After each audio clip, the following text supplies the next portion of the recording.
मुसलमानों के घर जलाओ, जिंदा मार दो, ये हम गा लेंगे? हमारे बुजुर्गों ने तो नहीं गाया।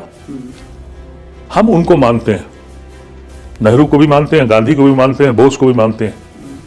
जो उन्होंने कहा वो हम कहेंगे, हमने मान लिया उसको, सजदा नहीं करेंगे। आप गाएंगे, हम खड़े हो जाएंगे। लेकिन अगर आप ये कहेंगे कि तुम्हें गाना है, ये मुमकिन नहीं है, खासतौर से उन दो पंक्तियों के अलावा तो किसी कीमत पर नहीं। ये वो प्राइम मिनिस्टर है जिसको वल्लभ भाई पटेल पे यकीन नहीं है, सुभाष चंद्र बोस पे यकीन नहीं है, टैगोर पे यकीन नहीं है, किसी पे यकीन नहीं है। वो अपने सहयोगी को, जिन्ना को याद कर रहा है। चाहते हैं इस मुल्क की बदनसीबी क्या है? वही तो जीत रहा है जो मुसलमान को गाली दे रहा है, वही तो जीत रहा है जो मुसलमान से नफरत करता है। इस मुल्क में वो कौन आदमी है जो जीत रहा है, जो कह रहा हो कि हम मुल्क में तरक्की करेंगे, भला करेंगे? उसको तो कोई वोट नहीं दे रहा है। ये सबसे बड़ा मुद्दा है कि तुम मुसलमान के कितने बड़े दुश्मन हो। तो जब इस पे इलेक्शन हो रहा है और इस पे सरकारें बन रही हैं, तो फिर वो तो ढूंढ ढूंढ के लाएंगे ही। 150 साल पुराना किस्सा लेके आ गए। तो हमें गैर कानूनी काम करवाओगे, वो काम कराओगे जो तुम्हारे पुरखों ने, तुम्हारी जमात ने, तुम्हारे लोगों ने, तुम्हारे लीडरों ने खुद नहीं गाया, प्राइम मिनिस्टर को खुद नहीं आता, वो हमसे कहलवा रहा है कि आरएसएस ने और हिंदू महासभा ने इसको कभी गाया नहीं। उस शख्स का इतना जाहिल आदमी है, वो कह रहा है नेहरू ने बांट दिया। जो आदमी वंदे मातरम पे कह रहा है, पहले वो गा के सुनाए कि उसे आता भी है या नहीं आता। मोदी साहब से पूछना चाहिए था कि भाई आपके दिल में बैठी है, हम बहुत मुखालिफ हैं, हम नहीं गाते, तो तुम गा के दिखा दो। एक भी अगर पढ़ दे, वो संस्कृत में है, किसी एक ने पढ़ा वंदे मातरम? वंदे मातरम हो गया, अरे भाई पूरा पढ़ो तो, जिसके लिए चिल्ला रहे हो।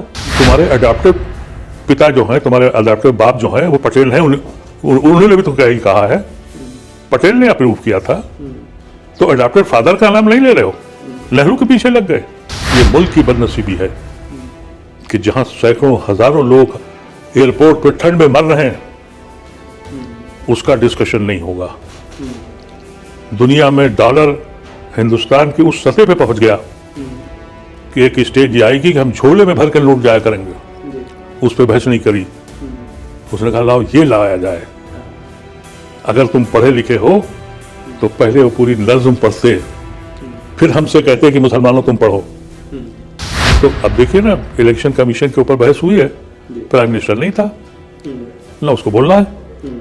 लेकिन इस मुद्दे की इनिशिएट किया उसने आके, और सब कुछ झूठ पे कह दिया कि नेहरू ने बंटवारा करा दिया सन 1937 में।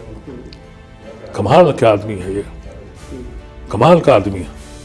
प्रियंका गांधी ने बिल्कुल सही कहा कि मैं एक्टर नहीं हूं। जो पार्लियामेंट में स्पीच दी प्राइम मिनिस्टर ने, उससे अंदाजा हो गया कि इनका मकसद क्या है। उस आदमी को मालूम ही नहीं है कि उसकी अपनी जमात ने हमेशा मुखालफत करी। उसको ये भी नहीं मालूम है कि आरएसएस ने और हिंदू महासभा ने इसको कभी गाया नहीं। उस शख्स का इतना जाहिल आदमी है, वो कह रहा है नेहरू ने बांट दिया। ये वो प्राइम मिनिस्टर है जिसको वल्लभ भाई पटेल पे यकीन नहीं है, सुभाष चंद्र बोस पे यकीन नहीं है, टैगोर पे यकीन नहीं है, किसी पे यकीन नहीं है। वो अपने सहयोगी को, जिन्ना को याद कर रहा है। सहयोगी इसलिए कह रहा हूं कि श्यामाबाल मुखर्जी के साथ सरकार बनाने वाला नेहरू नहीं था, पटेल नहीं थे। अपने सहयोगी को याद कर रहा है वो जिन्ना के नाम से। अब रहा ये कि ये क्यों गाया जाता है, साफ साफ उस वक्त रविन्द्रनाथ टैगोर ने गाने के बाद कहा कि ये दो पंक्तियां ही गाई जाएंगी। उसके बाद क्या है, आनंद भट्ट से जो उसकी पूरा जोड़ा गया है, उसको पढ़ा ही नहीं जी किसी ने। वो मुकम्मल तौर पे अंग्रेजों के खिलाफ नहीं, मुसलमानों के खिलाफ है। पूरा उसका जो पोएम है उसकी, मुसलमानों के घर जलाओ, जिंदा मार दो, ये हम गा लेंगे? हमारे बुजुर्गों ने तो नहीं गाया। हम उनको मानते हैं, नेहरू को भी मानते हैं, गांधी को भी मानते हैं, बोस को भी मानते हैं। जो उन्होंने कहा वो हम कहेंगे, हमने मान लिया उसको, सजदा नहीं करेंगे। आप गाएंगे, हम खड़े हो जाएंगे। लेकिन अगर आप ये कहेंगे कि तुम्हें गाना है, ये मुमकिन नहीं है, खास तौर से उन 2 पंक्तियों के अलावा तो किसी कीमत पर नहीं। बंटवारा नेहरू ने किया, बंटवारा तो उस नज्म ने किया जिसने ये कहा कि मुसलमानों को जला दो, इनके घरों को। उसको इसलिए किया जा रहा है कि मुसलमान की वजह से शायद सेकुलर पार्टियां कुछ कम बोलें और ये सेहरा ओढ़ लें। लेकिन पार्लियामेंट की डिबेट के बाद बीजेपी, अमित शाह और मोदी मुकम्मल तौर पे नंगे हो गए। रिबाउंड हुआ उन्हीं की तरफ कि तुम ही हो मुजरिम, तुमने नहीं माना किसी को। कांग्रेस ने तो ओपनली कहा कि हमने तो 1905 से शुरू कर दिया था, और मौलाना आजाद भी उसमें शरीक थे। हमारा मुस्लिम लीडर मौजूद था वहां। अली बिरादरान ने कोई मुखालफत नहीं करी उन 2 पंक्तियों के शुरू के। और इसमें से सबसे पहले यह होना चाहिए था कि जो आदमी वंदे मातरम पे कह रहा है, पहले वो गा के सुनाए कि उसे आता भी है या नहीं आता है। मोदी साहब से पूछना चाहिए था कि भाई आपके दिल में बैठी है, हम बहुत मुखालिफ हैं, हम नहीं गाते, तो तुम गा के दिखा दो। एक भी अगर पढ़ दे, वो संस्कृत में है। किसी एक ने पढ़ा वंदे मातरम? वंदे मातरम हो गया। अरे भाई पूरा पढ़ो तो, जिसके लिए चिल्ला रहे हो। मजे का खेज लोग हैं ये। मोदी अगर वाकई पढ़ा लिखा आदमी होता तो पहले वंदे मातरम की वो पूरी नज्म पढ़ता जिसके लिए कल उसने एक इजलास बनाया। ये मुल्क की बदनसीबी है कि जहां सैकड़ों हजारों लोग एयरपोर्ट पर ठंड में मर रहे हैं, उसका डिस्कशन नहीं होगा।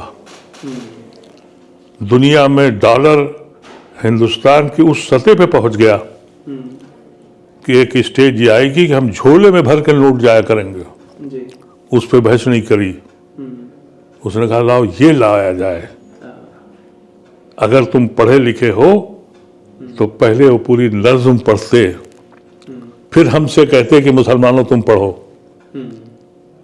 हम तो कह चुके हैं कि जहां हमारी कौम के खिलाफ बोला गया वो हम नहीं गाएंगे। हम ये नहीं कहते। कुछ लोगों का ये कहना है कि हम पूजा नहीं करते, लेकिन हम इज्जत देते हैं। जब बंदे हम भी पार्लियामेंट में थे, वहाँ पढ़ा जाता था क्लोजिंग के बाद, उसी एहतराम के साथ हम भी खड़े होते थे।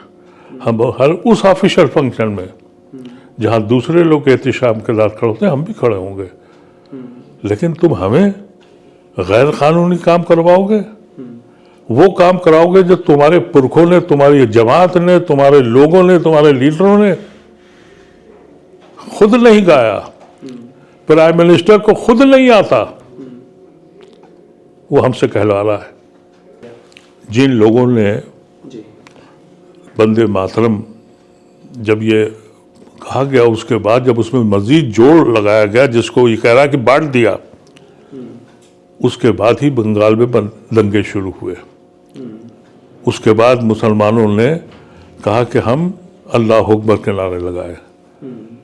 गांधी जी जिन्होंने ये कहा था कि मुझे ये बहुत पसंद है कि रिवोल्यूशनरी इनिशियली वो अंग्रेज़ों के खिलाफ लिखी गई, बाद में बंगाल के मुसलमानों के खिलाफ लिखी गई वो बाकी पंक्तियाँ, जिसको टैगोर ने कहा कि मैं इसको एक्सेप्ट नहीं करता। मैं सिर्फ 2 ही पंक्तियां पढ़ूंगा। गांधी ने उसी को एक्सेप्ट कर लिया। अरे तुम गांधी को नहीं मानते हो, नेहरू को नहीं मानते हो, तुम्हारे अडॉप्टिव पिता जो हैं, तुम्हारे अडॉप्टिव बाप जो हैं वो पटेल हैं, उन्होंने भी तो ही कहा है, पटेल ने अप्रूव किया था, तो अडॉप्टेड फादर का नाम नहीं ले रहे हो, नेहरू के पीछे लग गए। ये मुल्क कहाँ चला गया? ये कब तक कैसे करेंगे आप? असली मुद्दों से भागेंगे। लेकिन अच्छा हुआ पार्लियामेंट में बहस हुई, आईना दिखा दिया, अब शर्म आत होती और थोड़ा सा भी एहसास होता तो ये शर्म की वजह से आगे आवाज़ ना निकालते। लेकिन पार्लियामेंट में आवाज़ ये लगा रहे थे कि हिंदुस्तान में रहना है तो वंदे मातरम गाना है। तो जिन्होंने आवाज़ लगाई है उसका जवाब भी मुस्लिम लीडरों ने दे दिया और सेकुलर लीडरों ने। अपोजिशन में बिल्कुल वाज़े अल्फाज में कह दिया कि जो मुल्क को आज़ाद कराने वाले हमारे लीडर्स थे, हम उन्हीं को फॉलो करेंगे। और इसका जवाब उन्होंने पूरी शिद्दत के साथ दिया है। और ख़ास तौर से मुझे प्रियंका गांधी ने पहली बार इम्प्रेस किया।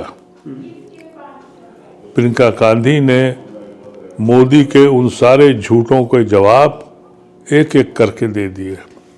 लेकिन उसका तो एक स्टाइल ऑफ वर्किंग है, अपनी झूठी कहानी किस्से करके और नेहरू को गालियाँ वालियाँ दे के और चले गए, वो कभी आएंगे भी नहीं।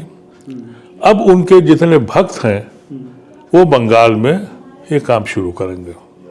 वो क्या जानबूझ के, क्या भाई, यही मुद्दे उनको जिताते हैं, यही स्ट्रेटेजी है, यही मुद्दे उनको जिताते हैं। इस मुल्क की बदनसीबी क्या है? वही तो जीत रहा है जो मुसलमान को गाली दे रहा है, वही तो जीत रहा है जो मुसलमान से नफरत करता है। जी। इस मुल्क में वो कौन आदमी है जो जीत रहा है, जो कह रहा हो कि हम मुल्क में तरक्की करेंगे, भला करेंगे? उसको तो कोई वोट नहीं दे रहा है। ये सबसे बड़ा मुद्दा है कि तुम मुसलमान के कितने बड़े दुश्मन हो। तो जब इस पे इलेक्शन हो रहा है और इस पे सरकारें बन रही हैं, तो फिर वो तो ढूंढ ढूंढ के लाएंगे ही। 150 साल पुराना किस्सा लेके आ गए। क्या इस मुल्क में 150 साल पुराना किस्सा आपको चाहिए था? आपको ये चाहिए था कि अगले 150 साल में हमारा मुल्क कहाँ होगा, आज मुल्क में क्या मुसीबतें हैं। इस पे बहस नहीं होगी। तो अब देखिए ना, इलेक्शन कमीशन के ऊपर बहस हुई है, प्राइम मिनिस्टर नहीं था, ना उसको बोलना है।